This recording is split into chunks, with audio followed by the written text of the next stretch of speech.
Welcome to the Core Women Podcast, the place for women entrepreneurs, authors, and self-starters looking to build community and gain valuable insight through expert interviews with women at the top of their game. Join your host, podcaster, producer, expert coach, entrepreneur, and author, Dr. Summer Watson, as she aims to inspire and empower you through these candid conversations. Lean in and embrace the journey. It's time to start the show. Here's your host, Dr. Summer Watson. Today on the show, I would like to welcome Leks Vucko, who is an optimal performance coach. She helps people in the area of performance motivation, public speaking, motivational speaking, physical training, fitness training, mental training, conference speaking, keynote speaking, peak performance training, and mindset training. When I read about how you, Vucko, like to help people as a coach, I saw your mission, and that is to steer high-performing business owners to achieve their next level through discipline, mental toughness, and getting more done in less time. Who couldn't use that? We have so much to talk about today, so let's jump right into this, and welcome. Hey, Summer, thanks for having me. Pleasure to be here. Absolutely, my pleasure. So before we delve into your professional journey, can you describe your life thus far in one word and tell us why that word is so meaningful? Grit. Grit. Okay. Grit. Yeah, I define my adulthood by that word. Before I was about 16 or 17, that was not going to be my word. It was probably going to be lazy. What? Yeah, I was just go with the flow. I didn't care for school. I wanted to play. Like, they say, what did you want to do when you were little? I wanted to play and be left alone to play. Don't disturb me with school. And then when I was 16 or 17, my life shifted. And I feel like I developed grit out of pure necessity at first. And then I embraced it. And now I take pride in the fact that I do have that within me. So tell us a bit more about developing grit out of pure necessity. Tell us what that entails. Give us a little background on that statement. Sure. When I was 16, so my life up until 16 was like very predictable. Same school, same friends, same neighborhood. We never even moved once. And when I was 16, I got hit by a car. And literally from that night, my life was never the same. So besides being hit by a car and ending up in a hospital, I had to have a couple of surgeries. I had to go to a whole nother town for rehab for my ankles. And then a series of events happened. This was in Eastern Europe, which is where I'm from. The day that I got out of that town to come home to continue my life, bombing started in Serbia, which is where I'm from. And then that lasted for another 3 months. And I went to Venezuela with my mom, and then we came back, and then I finally moved to States. So it was so much turbulence that I was just so happy to unpack somewhere. But once I settled in States, after a while, it was just me and having to rely on that.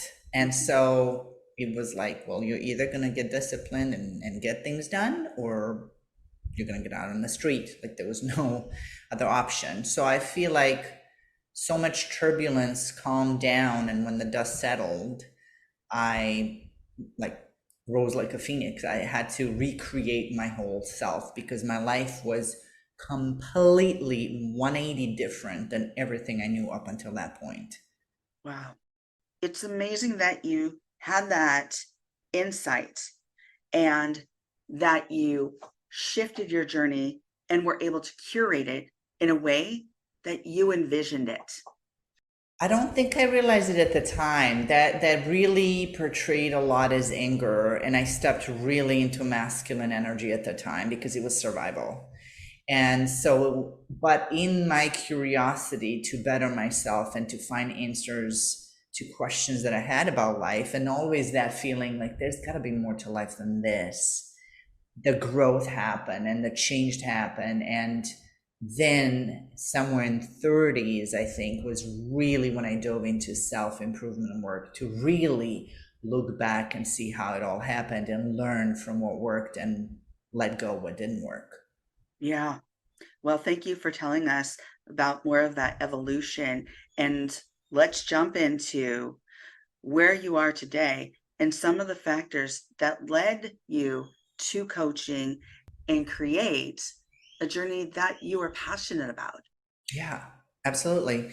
So fast forward the next 20 years, I lived in States, and that's when I had my fitness studio. And the way it started is I started working out at a gym, and I loved, well, actually first for that anger management that I mentioned earlier, I started doing boxing and kickboxing. And then after a while, I realized I'm not a fighter. Like I trained with fighters. I'm like, I just don't have that heart to hurt someone, you know?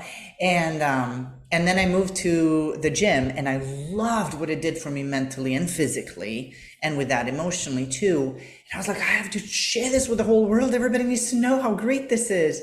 And so I started as a trainer, and then started to train people. Nutrition became my passion. I started learning about nutrition as well. So then I wanted to help people in that end as well. But there was always something missing. In the meantime, I started competing in bodybuilding too, which had a whole other set of consequences. But all of these things led me to really dive into brain work.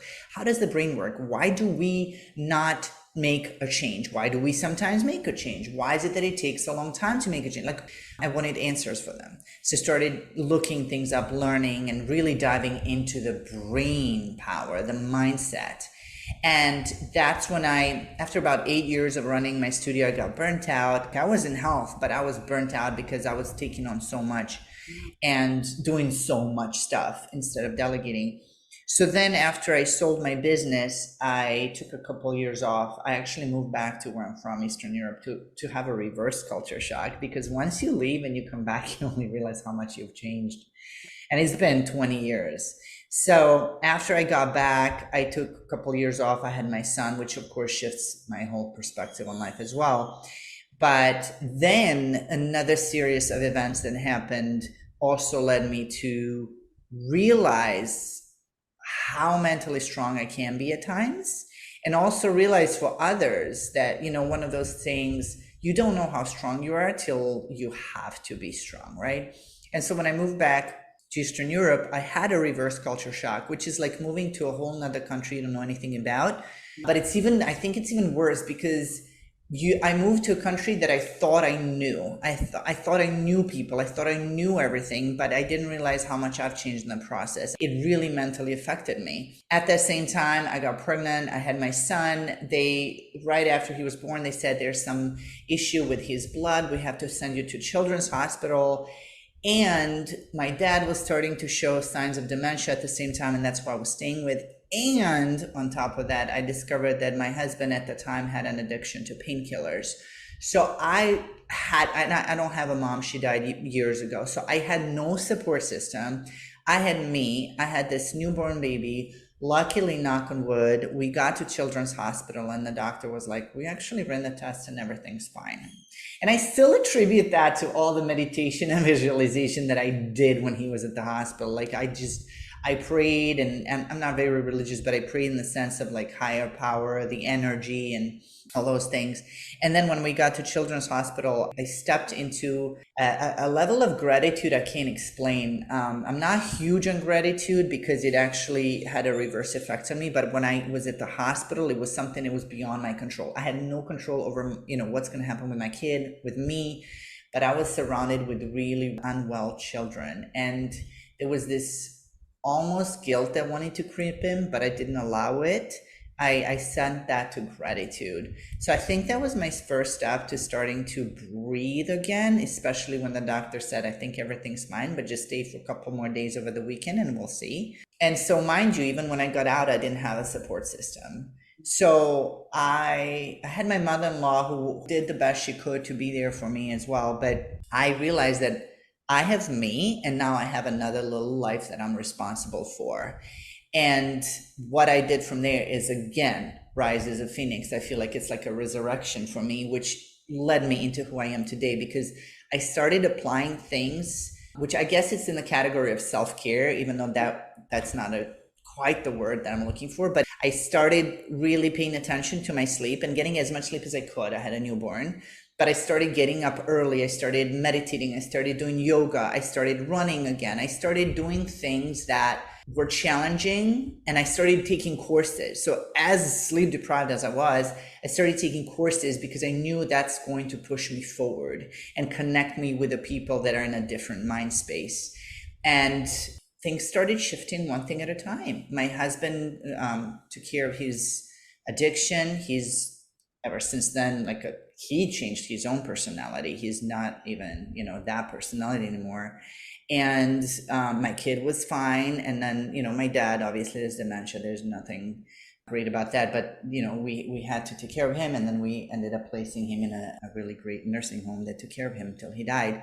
But it's one thing after another that I did for me that helped me stand more stable on my 2 feet and feel like, okay, I got this, I can handle this. And then as things resolved, I stepped into the new me. That's why I say grit is my theme. Absolutely. And it makes sense that you went from survival to thriving. And it also makes sense that you describe what you do as discipline, mental toughness, getting more done in less time. It makes sense. This was an evolution for you.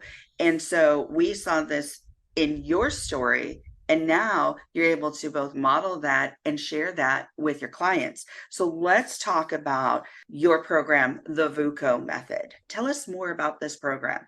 Yeah, so it's the same thing. It's an evolution. It started being with working out, the fitness, the nutrition, and then the mindset part of it. And then it was like, oh, you guys need me to help you with the mental strength. Oh, you need me to kind of push you a little bit. Oh, you feel like you're running in circles and not getting things done. Okay, well, we're going to start one thing at a time.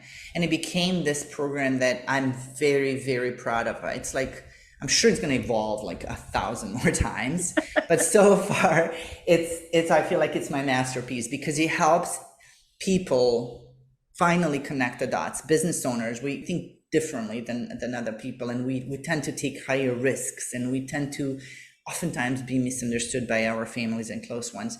So there's the need for a tribe, and my idea is to form a tribe of business owners who are wanting to be high performers, because you cannot be a high achiever. You cannot achieve high levels of success, whatever you define as success, unless you become a high performer. That means how you operate and function on a day-to-day basis. So we look into the sleep quality, like with the sleep tracker. We look into nutrition. We look into AM and PM habits, and we look into how a person functions throughout the day. So I don't really help them with the business side of things, but I help them get things done. So we have office hours where they come in. It's a co-working space. They can come in and just work, or they can be coached. We have workshops where they actually get things done while they're in the course or in the coaching. So it's like that one part that I kept hearing people say, like, okay, I'm doing this, but I'm not really moving forward. Mm-hmm. And I feel like this is the one thing that helps people, like, oh, I'm actually doing the things that matter in my business. Oh, I'm learning how to delegate things that don't matter. And I'm actually starting to feel like a business owner that I always wanted to be. But it all comes back to how I function on day to day, right? If I have energy, if I feel great, if I feel like I have enough discipline to own the day, I will get things done. And it's not about being perfect. It's not about being militant. It's not about just having to do everything like a robot. Life throws curveballs at us almost daily sometimes. And it's about learning to flow with all of that without the guilt and shame and self-judgment that comes with it. Yeah, I can really appreciate that. That's so important, because when I look at what you're talking about, to me, it really deals with the psychophysiology, right? The brain and the body, and bringing that together. So you need that mental fitness. How do you work on that mental fitness? By taking care of your own self, by taking care of your wellness, your health. That means sleep, eating patterns, your patterns of behavior, understanding the difference between being responsive and reactive, and being able to transition effectively. So all of these constructs, so to speak, are so important to be able to be that high performer. Yeah. And so I love what you're doing here. So tell us more, and thank you for sharing about the Vucko method. Tell us more about your group workshops coming up. Yeah, so that's the evolution of the program. Is I did market research with a lot of business owners and put together this thing, because a lot of times people take coaching or group coaching or courses they do on their own. Group coaching, at least they have a little bit of a tribe, but after the call they feel like, okay, I learned another tool, but I still didn't do anything. So I thought, how about we do it while we're there? So yes, they can get coached in the call. Absolutely. There's definitely the education part, but the main part is actually moving the needle forward. So Sunday evenings, Monday mornings, and this may shift depending on the group, we do calls where we set the whole week ahead, right? So everybody's clear on what they need to do for the week ahead. Everybody's clear on what they need to do each day, and allow the space for flexibility if things don't go their way. And then organizing little groups instead of accountability partners, which sometimes can work, but oftentimes not. Doing group work where there's like a little healthy competition to get things done, and then learning little techniques to set little rewards for ourselves to accomplish things. So it's all in a happy spirit to move forward, to gently break through the limiting barriers, to gently set the new habits in place that are actually going to move us forward, and eventually learn to delegate and to move on as a business owner by focusing on what we need to focus on and not avoiding to do things that we know we need to do. And that is so important to have so many of those components together. So when you start talking about it, many people will do like meal planning on Sundays, and they'll plan for their whole week. And that really sets them up for success, because then they're not eating poorly. They've got a schedule. They've already planned the meal. So it's easy to pull out of the freezer, whatever the case may be. So if you switch that into coaching, you're mirroring some of that in regards to your planning. You have accountability, you're growing your relationships, the group is coming together, you're creating your networks, you're also then creating practical applications for the coming week. So all that is so critical to be a high performer. So I love what you're doing in both the Vucko method, your group coaching. So I have a question for you. I actually have two more questions for you. You mentioned play. Play is so important for children. Play, as a clinician working with humans, children, adults for many years, I know that play is so critical. It's critical to the development of our brain, to our motor skills, to our wellness, to learning, to all of this. How do you play today? I play with my kid. So I think as an adult, my playtime became, I'm like obsessed with becoming a better version of me, right? Like I love reading and researching new things, and even the same things that I've read, like I need to go deeper into them. That became my playtime, but at the same time, the part of motherhood I never thought I would enjoy is forcing myself to go back to playtime. And I see how at first my brain was like, oh, this is boring. I don't want to be doing this. I want to be doing something else right now that's more meaningful to an adult. But when I made myself be present with him and try to understand his perspective and his creativity, and I dove into it, and I didn't approach it with a fear of, at first I found this fear of like, I don't know how he wants to play. I don't know how to play with little cars and like all these mental stuff. But I just dove into it and became a kid again. And I still catch myself, right? He wants to go play ball, and I'm like, oh, I'd so much rather, not do that. But then I'm like, you know what? Let's go do it. And so I made myself refresh that within me to relive that childhood from a different perspective. Obviously, his childhood is very different than mine. And I see the same in my husband. He's a stay-at-home dad. And I see him also, it's like both of us are healing our inner child through parenting our kid. So I'm going to say that really my playtime is me reading and studying my stuff, and me being really a kid again with my kid. I love that. Thank you for answering that question. I just had to really bring it back to that because, you love to play as a kid. How did you tap back into that as an adult? And I think that's important for us to remember as adults, that we also need playtime, because this allows for our brain to make a shift from that strategy, that work, that pensive focus, right, to there's some relaxing. We're learning in a different way. We're becoming more creative. So to me, playtime is so beneficial. So as we come to the close of the interview, my last question is, if you were to leave the listeners with one tip to support their journeys, what would it be? Bravery for self-honesty. Be able to call yourself out on your BS.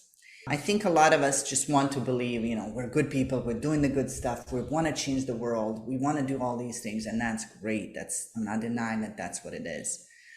But when I'm able to look at myself and say, okay, I've been really avoiding to do this, I've been really avoiding to do finances, taxes, paperwork, whatever, I really haven't been stepping into that role to impact the world how I want to impact it. I really have not been stepping into who I need to as a partner, wife, whatever it is. That self-honesty takes bravery, takes you to a different dimension, because you have to admit all the things that you can change about yourself. Now, doing that without self-judgment is key, because then it raises my awareness and I can start shifting one thing at a time while constantly staying aware of my behavior. So if anybody was to take anything from this, it's just be willing to be completely brutally honest with yourself without guilting and shaming yourself for it. Thank you so much, Leks, for joining me on the Core Women podcast today. Thanks for having me. It's been a pleasure. Absolutely. You can follow Leks Vucko on LinkedIn, Facebook, Instagram, and TikTok. Thank you for joining us on the Core Women podcast with Dr. Summer Watson. We're so glad you're here and would love to connect more with you. Find us on Instagram, Facebook, and YouTube at Core Women, and on Twitter at Core Women 1. For more about Core Women and Dr. Watson, visit corewomen.com. Want more support and resources for amazing women like you?